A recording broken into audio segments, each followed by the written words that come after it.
Olá pessoal, tudo bem? Eu sou o professor Ferdinando e trago neste bloco dicas para a reta final. Você que está aí afiando o machado, nós vamos em direito administrativo trazer muitas dicas, principalmente jurisprudenciais, a respeito de temas relevantes nessa seara do direito administrativo. Eu tenho também um e-book da Lei de Improbidade, caso você queira, um estudo sistematizado em tabelas que ajuda você a entender a matéria, ele é gratuito. É só você seguir o professor lá no Instagram, @prof_Ferdinando Escrimin, deixar o seu e-mail que eu encaminho para você, tá bom? Vamos lá então. O primeiro tema que tem chovido nos concursos é improbidade administrativa, não apenas em razão da modificação da lei, mas dos julgamentos do Supremo Tribunal Federal em três importantes ADIs, 7.042, 7.043 e a medida cautelar na DI 7236. Então, anota aí, 7.042, 7.043, 7236, esta ainda pendente de julgamento no plenário, já começou o julgamento, mas ainda não temos, ao tempo dessa aula, pelo menos, a conclusão, beleza? Tema 1199, anota aí, tema 1199 da repercussão geral do STF, leitura obrigatória, beleza? Então nós estamos tratando aqui da tutela, da proteção, da probidade, da lisura, da proteção ao patrimônio público dentro de um microsistema chamado direito administrativo sancionador. Primeiro tema que eu trago é esse. Como têm sido as questões? Basicamente, letra de lei e os julgamentos do Supremo. Então, nós temos que ter essa ideia de que nós estamos diante de um microsistema, como eu falava há pouco, desse DAS, desse Direito Administrativo Sancionador, que nós temos uma independência relativa das instâncias, relativa, ela não é absoluta. Eu posso, mediante um único fato, sofrer punições em mais de uma esfera. Não é? Imagine, por exemplo, o agente público, que no mesmo fato surge dali um acidente de trânsito com um carro oficial embriagado, não é, fora de serviço para uso particular, quando deveria estar usando em serviço. Você tem ali uma situação criminal, você tem ali um PAD administrativo, você tem ali uma ação de improbidade, né, por lesão ao erário, ele está usando em benefício próprio um bem público. Então nós temos essa independência, essa multiplicidade de instâncias, mas essa independência ela é relativa. Tanto que as sanções que são compatíveis, aplicadas em razão do mesmo fato, devem ser compensadas, por exemplo.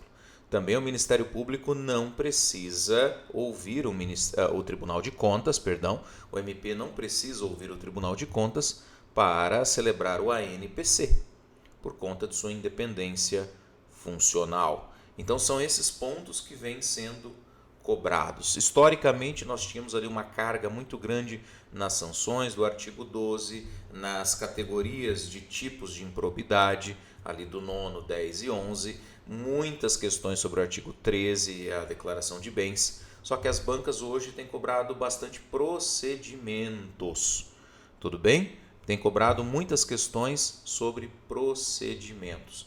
Então nós temos ali na lei de improbidade uma legislação que estabelece um rito a ser seguido. Inclusive ela fala que a ação de improbidade não se confunde com a ação civil pública comum.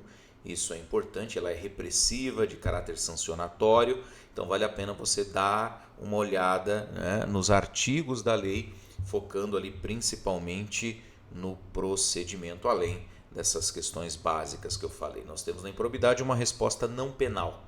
A improbidade, o ato de improbidade, ele não é penal. E isso quem me diz é a própria Constituição, no artigo 37, parágrafo 4º, quando ele fala na parte final, ressalvada a ação penal.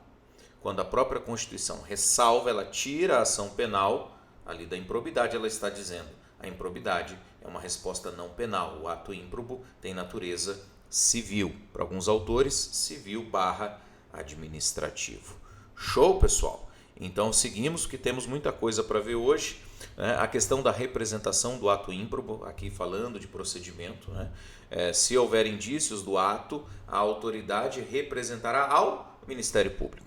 Muitas questões trocam isso, o juiz competente e tal. Não. Né? Lembremos-nos de que não apenas o MP tem a legitimidade ativa, ela é disjuntiva e concorrente com a pessoa jurídica prejudicada. Não é apenas o MP quem pode propor a ação, oferecer ação de improbidade e celebrar o ANPC. Também a pessoa jurídica interessada, a pessoa jurídica prejudicada, o pode fazer. Tá? E tem essa diferença do artigo 7º para o 14 no texto. Né? O texto remete a autoridade ao MP e qualquer pessoa pode representar a autoridade. Tá bom? Aí você me pergunta, numa prova oral, por exemplo, se fosse essa pergunta, professor, mas não poderia representar o MP? Claro que sim. Mas é que eles colocam justamente esse ponto numa questão objetiva para confundir você. Tá? E pelo texto, a dica que eu dou é essa. Pelo texto da lei, a autoridade representa o MP, artigo 7º, qualquer pessoa pode representar a autoridade. Então, só cuidado com o trocadilho das palavras, as bancas gostam de fazer muito isso. Beleza? Essa diferença do 7º para o 14. Ainda a tipicidade normativa, nós temos tipicidade aberta nos artigos 9 e 10, quando ele usa a expressão notadamente. Ele constrói os tipos, ele constrói ali a ideia de enriquecimento ilícito e lesão ao erário e no final coloca e notadamente. Notadamente é inclusive aqui. Então a tipicidade é aberta. Parece aula de penal, né?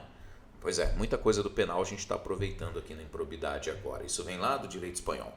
Agora, no artigo 11, ele fala uma das seguintes condutas. Apenas uma das seguintes condutas. E o que eu queria ressaltar aqui para vocês, de novidade, que é importante, nós temos no artigo 11 o nepotismo e a publicidade contrária à Constituição, né? Como acréscimos. Saem o 1 e o 2, os incisos 1 e 2, não tem mais. Eles eram muito genéricos, muito abertos, os incisos 1 e 2.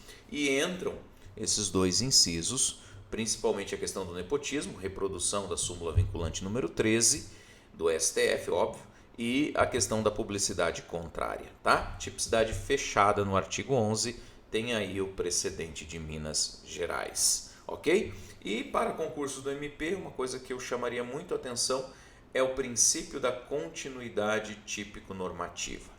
O que é isso? Se a conduta era proibida, e ela continua proibida, pouco importa se mudou o inciso ou se mudou o artigo. O que interessa é a proibição da conduta. Então, quando eu falo em continuidade típico-normativa, significa aquela conduta era ímproba, era proibida antes da mudança da lei e ela continuou a ser proibida, mesmo que tenha mudado o inciso, mesmo que tenha mudado o locus, né? Saiu daqui e veio para cá. Não tem problema. Ela era proibida? Era. E agora, continuou a ser proibida? Sim, continuou. Então, princípio da continuidade típico-normativa, segue o baile. Beleza? Segue o baile. Ainda, a questão da indisponibilidade de bens, e aqui eu chamo a atenção, porque o seu examinador gosta muito da área, não é? Penal, eu vi lá processual penal, então ele é processualista, não é? E aí nós temos a questão da solidariedade, não é? Pode haver solidariedade na indisponibilidade de bens? Sim, sim. Então, se eu tenho lá 3 réus e vamos colocar aí 600 mil, não é? De dano que precisa ser acautelado, cujos bens precisam ser constritos para garantir a satisfação desses 600 mil. Não tem divisão de cota parte no momento da indisponibilidade. Não tem, sem divisão de cota parte. Então, eu posso pegar 600 mil de qualquer um. Tá? Eu não posso pegar mais que 600 mil. Tudo bem? Limitando-se o somatório da medida ao quantum determinado pelo juiz. Ou seja, o juiz determina, é 600 mil de indisponibilidade. Eu posso pegar de quem os 600 mil? De qualquer um. Ah, professor, mas eu posso pegar 600 do A, 600 do B e 600 do C? Não, porque daí seria 1.800.000. Eu posso pegar os 600 de qualquer um. Então vamos supor que o A não tem nada na conta, o B tem lá 200. Eu pego mais 400 do C, beleza, fechou a conta. Tudo bem? Então eu posso recair sobre bens de todos os 3 no meu exemplo, todos os 3 réus. Não tem divisão de cota à parte, não é 200 de cada um. Eu posso pegar os 600 mil no meu exemplo de qualquer deles, só que tem um limite. Qual que é o limite? O valor que o juiz determinou. No meu exemplo, 600 conto. 600 conto de um, de outro, não tem problema, só não pode passar desse valor. Beleza? É defeso, é proibido que o bloqueio corresponda ao débito total, à despesa total em relação a cada um. Esse é um tema forte aí para os concursos, né? Porque acaba sendo um limite. Então, muitas vezes a pessoa vai com tanta faca nos dentes que ela esquece que há algumas limitações, né, nos institutos. Beleza? Quanto ao ANPC, volto a dizer da legitimidade disjuntiva concorrente, tanto o MP como a pessoa jurídica interessada, beleza? Tranquilo? E uma questão interessante, duas questões interessantes. Eu colocaria ali o parágrafo 1º, incisos 2 e 3. Tudo bem? Ó, é necessária a aprovação em 60 dias pelo órgão superior do Ministério Público, se anterior ao ajuizamento da ação. Olha a pegadinha. Se anterior ao ajuizamento da ação, o que pode vir na prova? Se posterior, não é depois da ação. Se antes da ação. Então, cuidado com esse aspecto aqui. É preciso ouvir o Tribunal de Contas? Não, esse dispositivo está suspenso em medida cautelar na ADI 7236 de lavra do ministro Alexandre de Moraes. Os requisitos para o ANPC, lembra? Olha aí, ó, integral ressarcimento do dano, reversão à pessoa jurídica lesada da vantagem obtida, ainda que oriunda de agentes privados. Ou seja, a preocupação da lei aqui é com o ressarcimento do dano causado, com o ressarcimento ao erário, não é? Reversão à pessoa jurídica da vantagem devida obtida. Eu ganhei um valor aí para fazer essa coisa errada, então eu vou perder essa vantagem. Teoria do desestímulo, não é? Eu ganhei algo com o errado, eu vou devolver o que eu ganhei. E esse plus, esse algo que eu levei aqui, essa vantagem que eu levei, vai reverter para a vítima, vai voltar para a pessoa jurídica lesada. Beleza, gente? Vamos lá.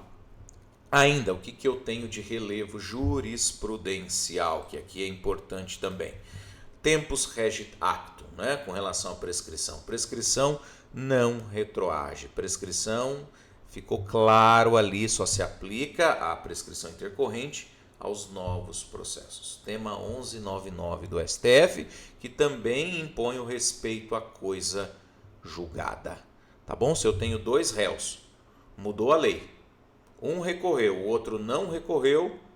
Quem recorreu está feliz.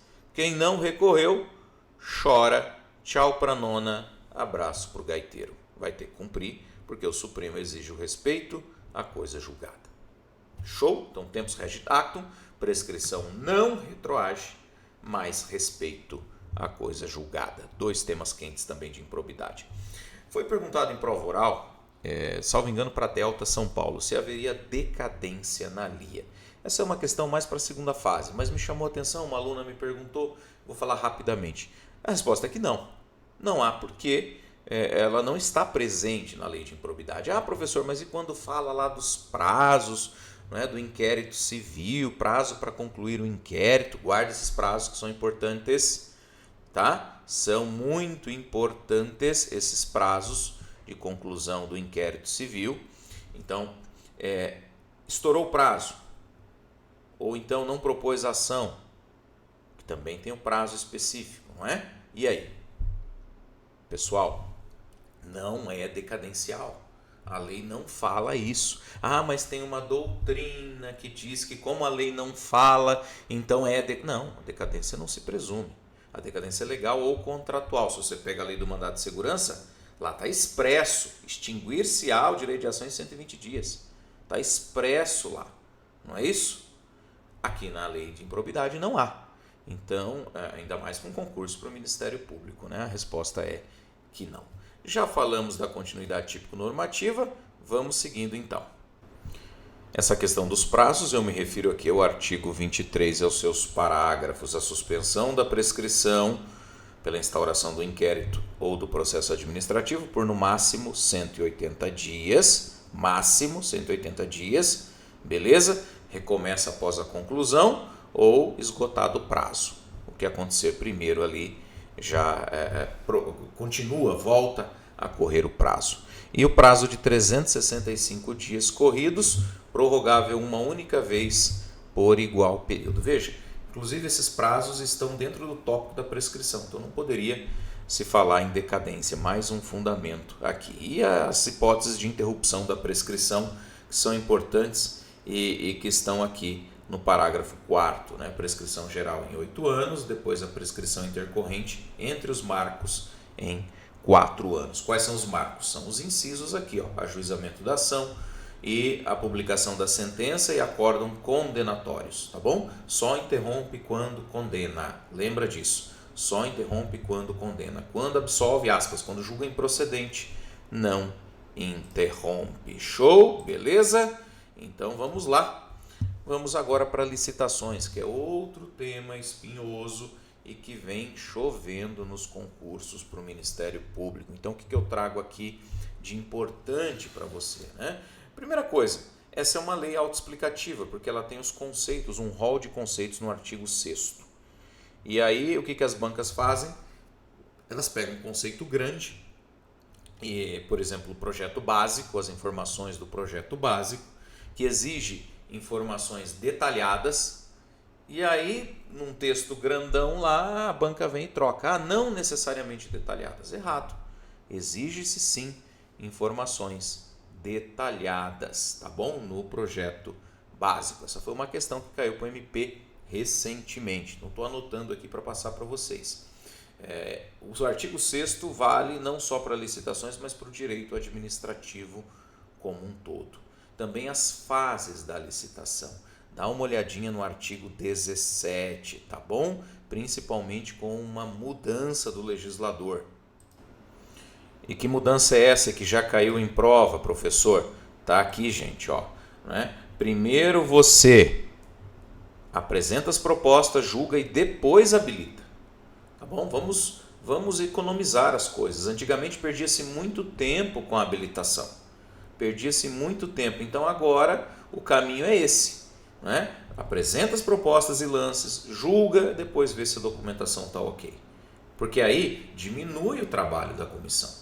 Eu vou habilitar quem apresentou lance, quem está ali, não é todo mundo. Beleza?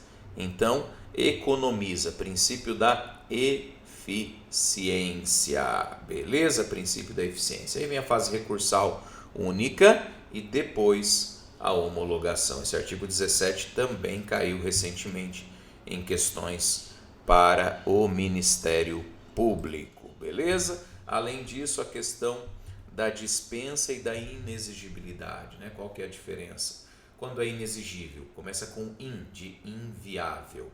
Inexigível é algo inviável, inexigível.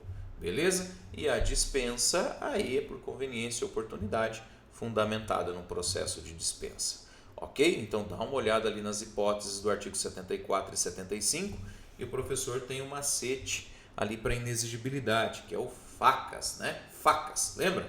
Cutelaria, facas. Vamos inexigir aqui, né? Imagina alguém jogando as facas lá, cada faca daquela é uma hipótese de inexigibilidade. Então, facas, F é o fornecedor exclusivo, o A é o artista consagrado, o C é o credenciamento, o A é a aquisição de imóvel, que mudou aí da lei antiga, cuidado, beleza? Estava como hipótese de dispensa, agora inexigibilidade. E o S de serviços técnicos de natureza predominantemente intelectual e notória especialização. Caiu em prova do MP que não se exige mais a singularidade. Vou repetir, não se exige mais a singularidade do serviço. O legislador tirou essa expressão que tinha na 8666 e que não tem mais na 14133. Isso foi suprimido e já caiu em prova. Tá bom? Os requisitos para alienações de bens, não é? Pelo poder público, estão lá nos artigos 76 e 77, vale a pena dar uma olhada. Os procedimentos auxiliares das licitações, eu também vou dar um macete, olha só.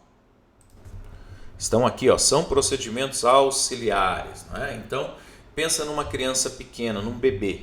Ele começa na creche, então creche de credenciamento.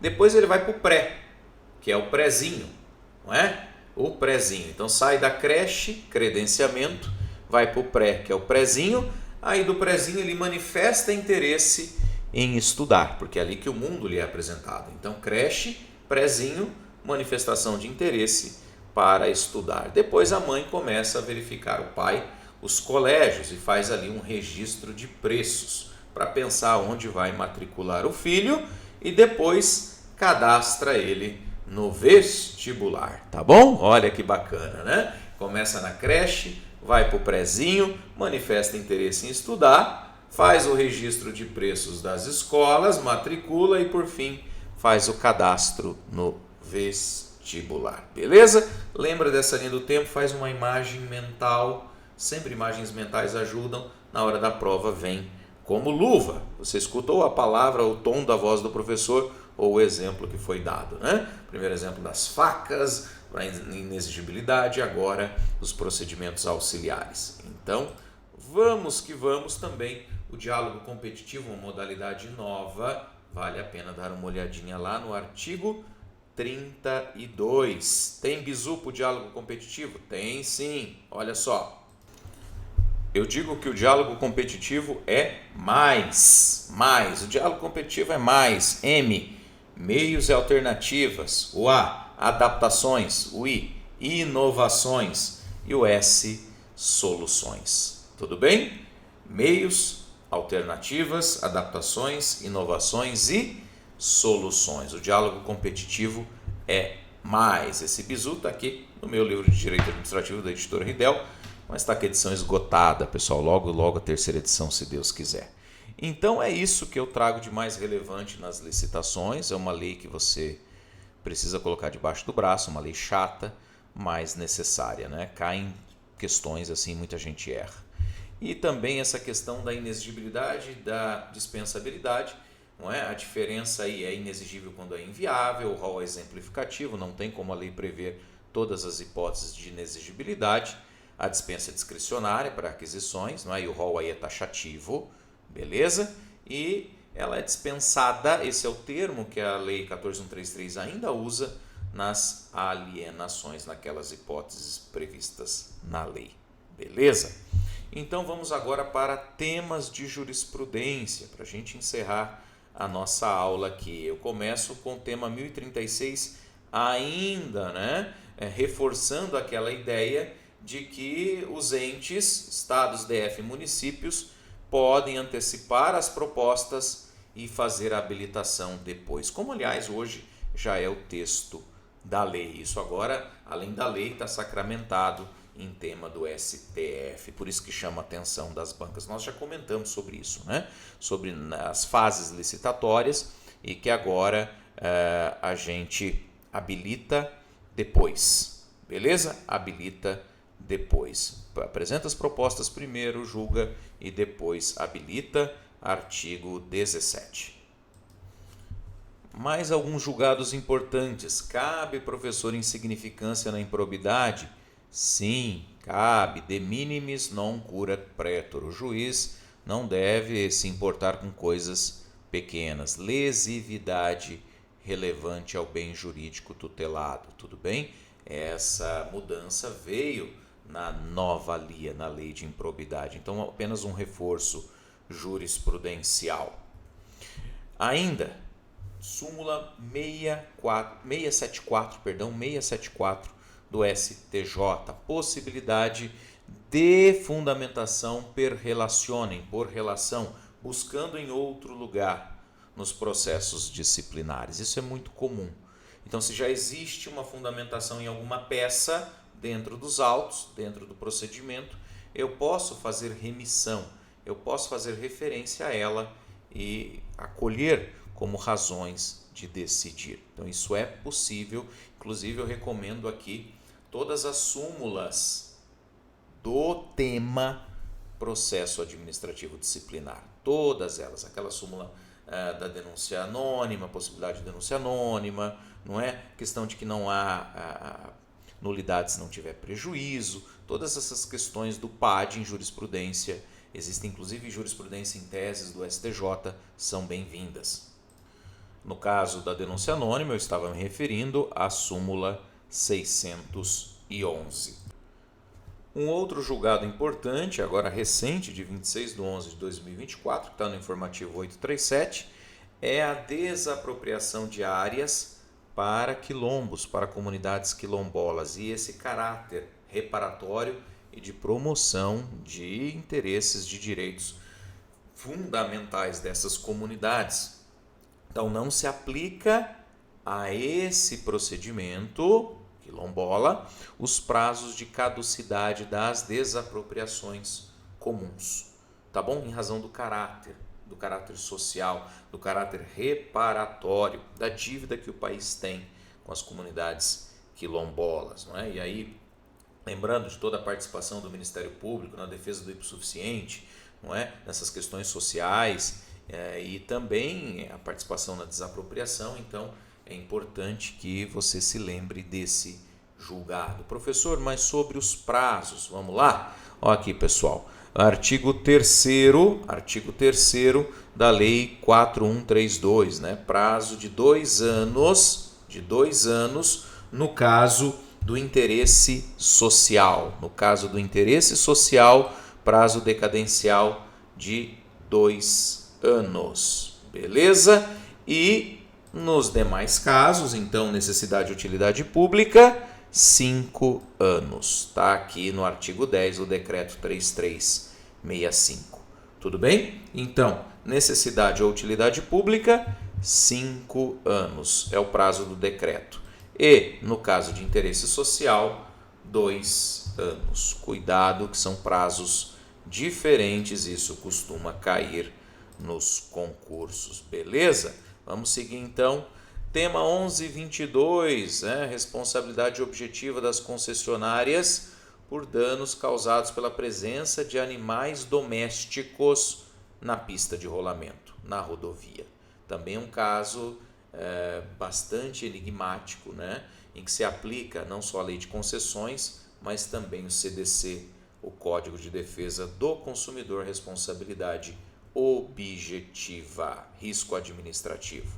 Vamos lá. Ainda em questão de agentes públicos, né? O seu examinador, eu dei uma olhada no currículo dele, ele está sempre atrelado a essa questão de gestão, de pessoas, etc. Então, talvez desperte o interesse nele. Essa ADI 5562 é recente e diz o seguinte, olha, quem pode propor, não é?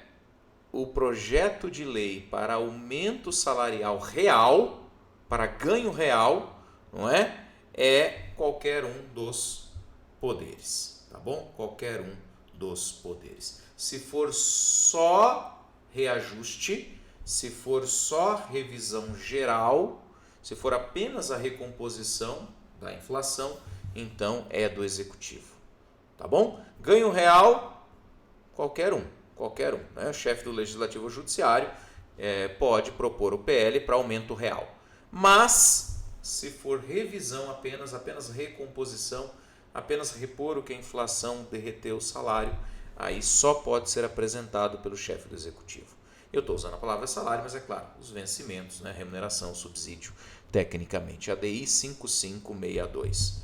Ainda o tema 542 do STF, a gestante tem licença maternidade, estabilidade provisória, não interessa qual que é o regime, qual que é o vínculo, se é comissionada, se é temporária, não interessa se é regime estatutário, se é CLTista, ali no caso do empregado público, não interessa, tem direito, qualquer que seja o regime jurídico, se é contratual, se é administrativo, se é comissionado, se é temporário, não interessa, tem direito a gestante a ambos, né, esses benefícios, a licença e a estabilidade provisória. Beleza?